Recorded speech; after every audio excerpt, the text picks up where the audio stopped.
Yes, folks, it is Tacky Talk time once again with State Representative Tacky Chan of Quincy. Must be Friday. How are you, Tacky? Hey, Joe, it is indeed Friday, and happy Friday, everybody, and a St. Patrick's Day coming up next week. That's right. So virtually distanced St. Patrick's events, hopefully. Nothing here in Quincy, certainly. No, unfortunately, we can't do for example, the events at the Merced Post where they do a small fundraiser for St. Patrick's. I miss going to spend some time there and talking to folks what's going on, and we normally have the Quincy St. Patrick's Day mini roast, for lack of a better term, which I will participate someday when my career is over. That's my official position on participating on the roast. Taking the safe way out, right? When I'm done, I'm coming for all of you. Okay. I'm sure you're making notes. Probably have a whole folder. I've been in this business 25 years. I'm sure I can come up with one or two things. And of course, St. Patrick's Day in Boston has been gone virtual. Senator Collins has announced that already. So Right. They're going to try to do a virtual type of event coming up this Sunday. So, I mean, it's not the same thing. And of course, people don't always know that Evacuation Day in Boston is the same day as St. Patrick's by coincidence. Right. Evacuation Day, for those who need a history lesson update, is the day when the British left Boston, when George Washington laid siege to Boston during the American Revolution. When the cannons from was it Captain or Colonel at the time, Knox, brought the cannons on the Dorchester Hill, and all the way from Fort Ticonderoga in New York. So that was quite a feat. Yeah, that was the thing. I mean, Boston was an island when the tide was high, and the British Navy controlled the waters. Right. So the challenge of the colonialists was to get them out of Boston, and they laid siege. The problem was that you couldn't stop the shipping route. They could still get stuff off the water. So the only thing they could do is that they could have to threaten them out of the city. And yeah, right, to drag these cannons from Fort Ticonderoga, marching them up Dorchester Hill, and just the British like, hey, there's cannons. I think it's time to go. They never thought in a million years they'd be able to do that. That's why they left the cannons there. But surprise, surprise, came back to bite them. They can bite them. So yeah. It is Evacuation Day on the 17th, and yeah. Sadly, it coincides close to the days we evacuated out of Boston too. Isn't that so true? Yeah, coming on the year anniversary here of the pandemic, and I was looking back at some of the photos of the deserted streets, and the empty event arenas, things like that, and it just seems so surreal. Yeah, I remember being at the State House on St. Patrick's Day for my meeting of Ways and Means during the budget, and I got up there, and get in advance. You bring all your little paperwork and all that. I mean, it's what you do. You got a very short period of time with the chairman, so you got to be very succinct. And went up there, and it was told we're closing the office. It was noontime, and there's like Ways and Means staff came and said we're closing the office. Me and other stuff will follow up with a conversation on the phone later on. And that was that. So. Yep. You thought, okay, we'll be back tomorrow, maybe next week, maybe next month. Who knew? Here we are a year later and still not back. Yeah. Yeah, as I said pretty much on every other podcast, what we knew then, what we know now are two totally different things. So everything that was said 1 year ago was now inaccurate compared to what we know now. So even looking back, talking to you and John, the statements I made are no longer valid because their facts have been changed because of research. Yeah, and I mean, probably a year from now, things will be different again in 2022. So it's a learning process for sure. But we do know that we have vaccines, and we also do know that the federal government has approved another economic aid package, and that means $8 billion for Massachusetts, as I understand. Yeah, that's the rough count. We don't actually have an exact number, but 8 billion is the range we're talking about. Some of the math is still being done because they're going to be distributed through community development block grants, which again, the U.S. Census is very important, everybody. So thank you for those who filled out their census forms. And, let's hope the U.S. Census gets our data here before September 30th, which is the targeted date. But the community development block grants is driven largely by census data on not just counts of people, but socioeconomics and other demographics. So a lot of money is coming in that form. There is money coming to us specifically for COVID relief for the state. It ranges from educational assistance public and private education to K through 12 education as well, public and private. The state will administer. The feds were very careful with some of this stuff. So, for example, they were very concerned about states changing tax policy while receiving COVID money, meaning they would legislature would implement, let's say, broad-based tax cuts using the COVID money to backfill. Oh, okay. And they didn't want to see that. One of the, people don't realize the Republicans were down there saying that, well, we don't have to help the states because they can raise taxes on their own. So why do we have to help them in revenue when they can do it themselves? Which is kind of a bit callous when you think about it, because we can't print money. We can't deficit spend like the federal government. We don't have the ability. And secondly, I mean, American families are struggling. Everybody's struggling right now. So it's almost like shifting the blame. So as opposed to an entity that is our umbrella that can deficit spend that we can't, they want us to do that. That was I remember seeing that statement on CNN. Like, that was a little troubling. Well, I mean, yeah, the actual name of it is the American Rescue Plan. It's a rescue, Exactly, and these provisions about preventing negative tax policies in exchange for COVID money is a way to kind of hold states accountable that you can't play with COVID money for political purposes. Right. Yep. It has to go to where it's meant to go. Yeah. Yeah, and it's a 3-year distribution for many of these programs. So this is a multi-year distribution. The thought process, you can't spend all this money at one time. I think people have this idea that you just drop your big chunk of change and suddenly make it all go away. Right. It doesn't work that way. They also want some accountability. So metrics are going to be part of the reporting process back to the federal government. That's why community block grant distribution is a good way of going about it. HUD holds us accountable. They're going to try to claw the money back from us. Oh, yeah. I know there's already a very rigorous system in place to verify how those funds are utilized right here in Quincy, I know for sure. The city will be getting some COVID money via community block grant process. Okay. So the public's concerned about the fact that, it could be misused. Yes, there's always a chance it could be misused. But by using existing mechanisms on Reveal, if you should do so, they're going to get you. Right. It won't be today. It may not be tomorrow, but they're going to get you. Yeah. And you'll have to give it back or somehow, make amends. Yeah.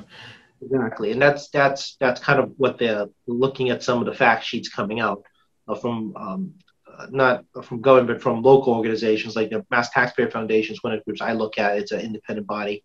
They tend to lean a little more conservative on their financial projections, but they do a very good analysis on this type of thing. So, they have a lot of that stuff. I mean, they do everything from housing issues to substance abuse issues to infrastructure issues such as water, broadband, and transportation. Yeah. And people are like, well, okay, well, why? Well, I mean, we're fairly fortunate that we have decent, I won't say it's super great, but it's good internet access in our geographic zone. But if you live in places like the Midwest, where you're 50, 100 miles from the next person, and there's the wires going out there, this can be a challenge. And cell phone usage has become essential as well. And then in transportation, this stuff regarding the MBTA, public transit, and according to the Mass Taxpayer Foundation, it's a little bit tricky to figure out. They try to sort it out too, because it isn't a deficit fill of their budget. It's based on a budget number from 2018. Oh, which is, yeah, it's a weird formula, and we're not sure what that means yet either. But there's been a cry the fact that there's been a reduction of services on BTA. They're still pondering whether they do future reductions down the road. That's right. They're claiming that COVID money will restore all those service reductions, but it's not based on the FY20 budget. It's based on the FY18 budget. So as a result, the budgets were very different back then, and the total amount will be substantial, but there's some funky math and accountability that everyone's still trying to figure out. Same thing on water infrastructure. There's a water infrastructure component because a lot of construction projects were waylaid through COVID. People are using larger water stuff, and we're using sewage as a way to determine COVID counts. That's right. Yeah. And we're not the only state doing this. A lot of states, and including especially local treatment plants, a smaller treatment location, COVID counts through sewage gives you a very good idea of COVID density in the area. And it can be used to help track things like variants, where variants made an appearance, because they'll find variations in the sewage. So, that's part of COVID money testing, COVID money research. Yeah. There's a lot of them in there too. How do you think it should be used here in Quincy, Jackie, what are some key areas you think would benefit from it? Well, I think, well, they already targeted money. So, for example, they got rounds of money last time for K through 12 COVID preparation. Okay. There's more K through 12 COVID preparation money. There is money coming for housing assistance. It's going to be funneled through HUD to the housing authorities. So that's going to go there. There is some free cash. Excuse me. I use free cash kind of in quotes because nothing's truly free. Right. But there's some more flexible money that's available for there to backfill municipal budgets in terms of deficits. Okay. I mean, the city is facing a lot of the infrastructure issues associated that comes with COVID as well. And, I think a lot of the resource investment right now needs really go into two things: testing and vaccine distribution, and a bigger infrastructure locally to get that word out. And you got, unfortunately, this polling, from UMass Amherst too shows over a quarter of the population will not get vaccinated. And you need to get 70% to try to get to some form of herd immunity. And that's not a lot of wiggle room if 25% is not willing to participate. So I think there needs to be more direct contact by local officials to say, dude, you got to do this. I mean, here's why. And we can't make you do it, but we need to strongly encourage you, and these are reasons. So there's an education funding component actually in the stimulus package for COVID-related issues. And that's some areas the city can really focus in on. Sure, especially with the minority population, right? Minority population, English-speaking population, and most importantly, people that have direct contact with folks. I mean, 100% vaccination and public safety is essential, because they're the ones that cover those when the houses on fire. We've seen there's been several fires. That's right. Medical emergencies, all kinds of public safety threats. I mean, it's 100% essential that public safety is 100% vaccinated. In my mind, partially because as police and fire pointed out early in the pandemic. How did they know if they're going into a COVID positive home? They didn't. Yeah. They didn't. And this was the constant concern. You don't know what you're walking into.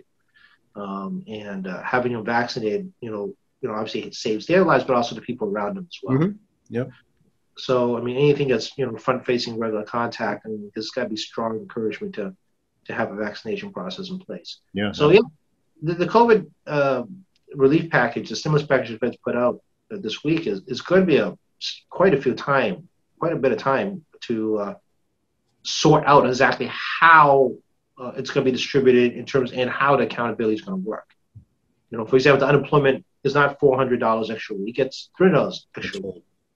But they're providing 1 week of basic forgiveness for the state in terms of if they can issue the unemployment benefits that week. Oh, okay. So if you can accelerate your time frame on responding to unemployment benefits, the feds will pick up that first week of unemployment as opposed to taking it out of an unemployment trust fund. I see. Okay. And the feds are paying that $300, which actually helps us out because the trust, we'll talk about it in a bit, we have no more money in the trust fund. So, I have to have some carrot and stick components of this to hold states and municipalities more responsible or more responsive, depending what the feds are looking for out of us on getting things done. So as I've said before, and the speaker said before, and pretty much every government official said before, waiting for this federal package to help us out in determining what our budget for FY22 is going to look like and how we're going to move forward on pandemic relief. I mean, we spent over $2 billion of federal money alone in this state in COVID-related issues.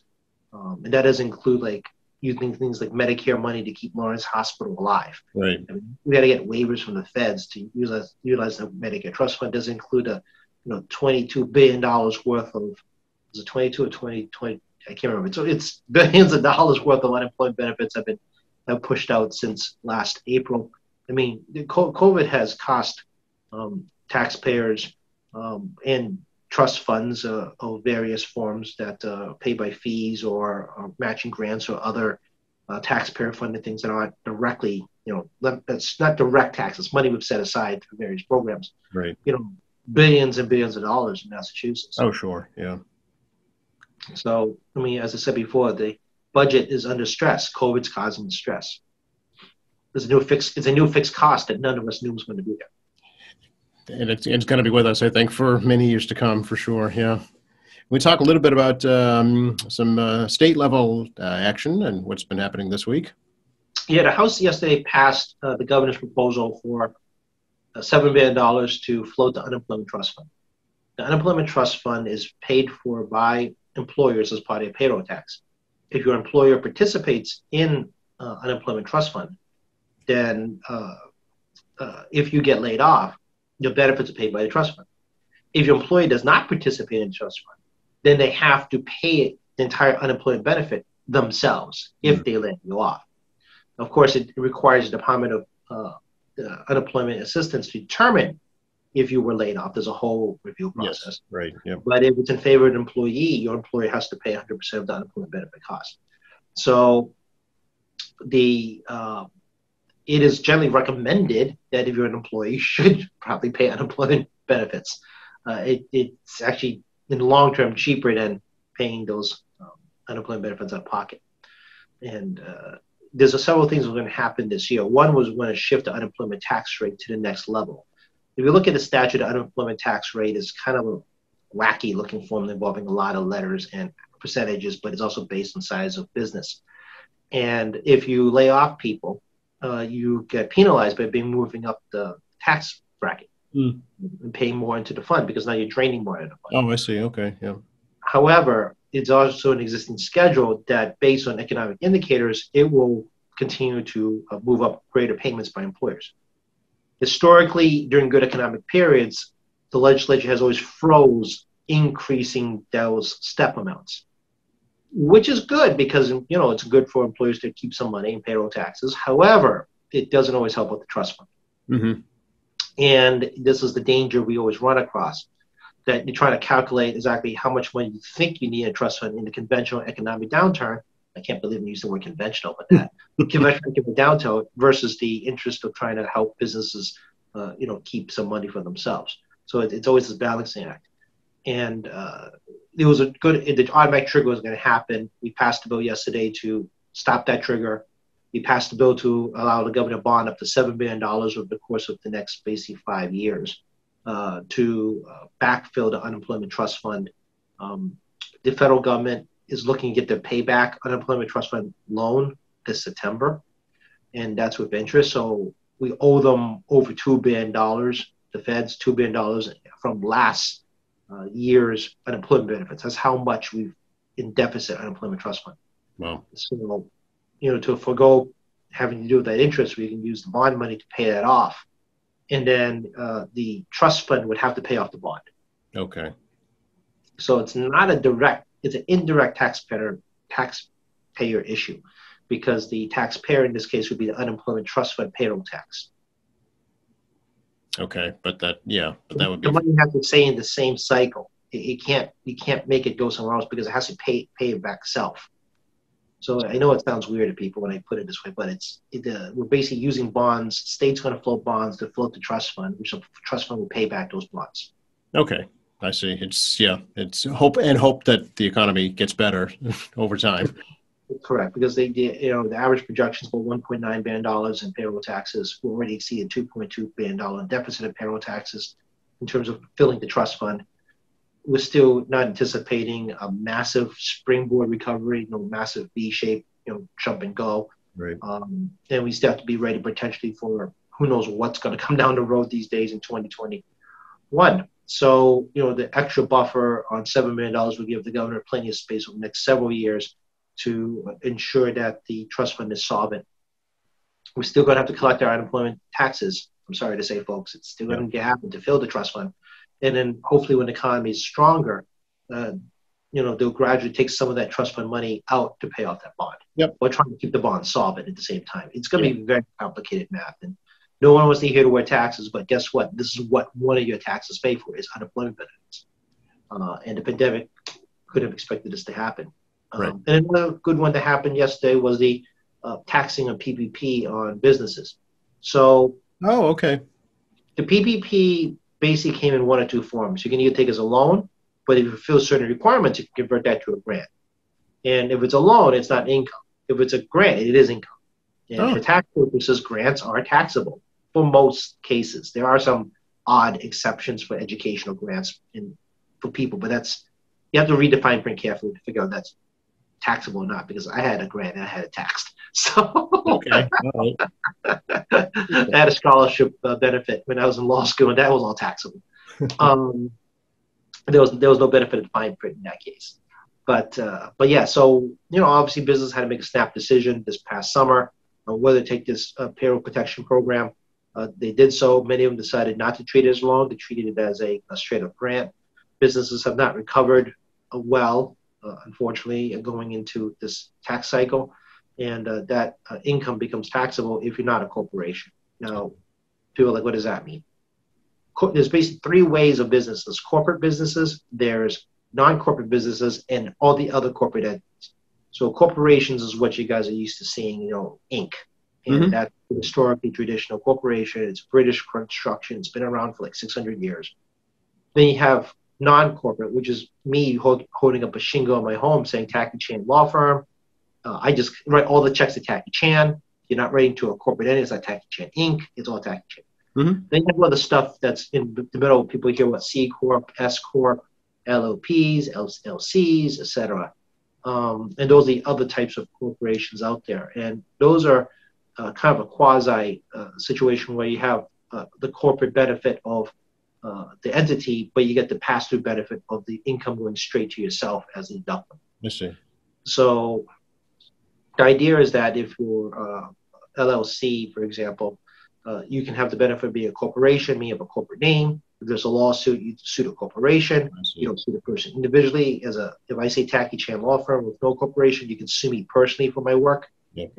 That's the benefit of being a corporation. You can sue the corporation and protect your personal assets. But as opposed to taxing the corporation and then getting taxed again on dividends or as an employee, you can avoid that by having all the profits flow straight down to the shareholders of the LLC, and then you only tax once on your income as a recipient of those profits, as opposed to taxing the LLC or the C Corp. Now, I'm sure an accountant watching is like, you only got half of it correct. Most likely that's probably true. There's probably an accountant telling me that right now. But the idea essentially is to try to get the benefit of a legal protection of the corporation, but not having to get taxed twice. Okay. As an attorney, people ask me what's a better form of corporation. I tell them, stick with the one that has the most case law behind it. And historical corporations where you're taxed twice have the most case law, which means you have more assurances of what you can be sued for. And these are the do's and don'ts.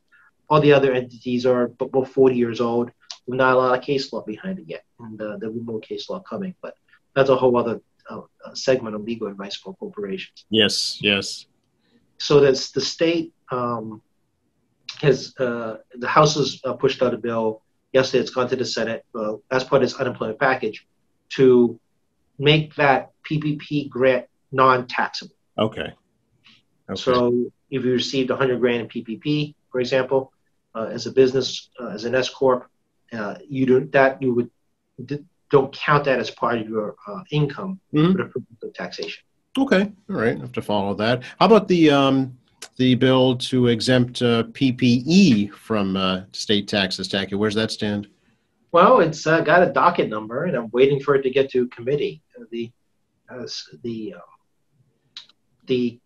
clerk's offices are still processing the bills. We should get those bills in committee hopefully by early May. I think is probably the earliest, unless something really changes. They're running at the same problem all those running. They're running remote. They're running partial staff in the office. And we're also learning a whole new computer system remotely at the same time. We're getting regular instructions now from Information Services, LIS, Legislative Information Services, on how to do things. Here's the latest PowerPoint, folks. Here's how you do X, Y, Z. Oh, all right. So we don't have this kind of conventional training where everyone's at desktops in a room together and you get instruction. And they run multiple seminars for, because you can't have 500 people in one room today, much less back then, to do that. So this has been a slow go for all of us. Like, we're on the call in session yesterday and we're discussing about junk mail. Because, folks, email me is tough because they created Microsoft 365 as a junk mail folder, an other folder, and a focus folder. And you got to remember to check all your folders to find out if you missed a constituent email. Right. Yep. Okay. Yeah. Yeah, and I'm hoping people are going to be using this new testimony email that we've set up to submit their testimony to the committee, as well as emailing my email box, which is still going to happen. Okay. But that way, that their email doesn't end up in junk mail. That's a testimony. Right. So I average. I'm now everything's picking up steam. So I'm moving close to 75 plus a day, and it seems like a big part of my job is spending every hour just filtering through email. Well, here's the perfect time of the program to let folks know how to get a hold of you. All right, you can get me at 617-722-2014, 617-722-2014. Just hit any staff person, and we'll get your voicemail. We'll get back to you as soon as we can. You always can try tackey.chan at mahouse.gov, tackey.chan at mahouse.gov. Again, as I said, we threw a lot of email. But if you may want to look at State Representative Tackey Chan Facebook account, as well as tackeychan.org. We do post a lot of resources up there, as well as links and other things to social services and government services that may speed you up on figuring out what you need, as opposed to trying to contact us. So we do try to do our best on social media to create these portals for you to get information, and that can be quicker than trying to reach me. Okay, good. It's going to have to be a little shorter for this particular Tackey Talk, but I didn't want to let it end without telling you, nice haircut, Tackey. We considered the reset. So we saw what happened every 6 months now in hair, and we've been reset. So we'll see how far we go this time before my next haircut. Well, the weather's just going to get better and better now, so you can have outside haircuts. Right, there is new economy, war of adjusting, and yeah, thankful I have a great guy that's willing to cut my hair outside. Excellent. All right, good to see you. Thank you so much, Tackey. Good to see you, Joe. Talk in a week.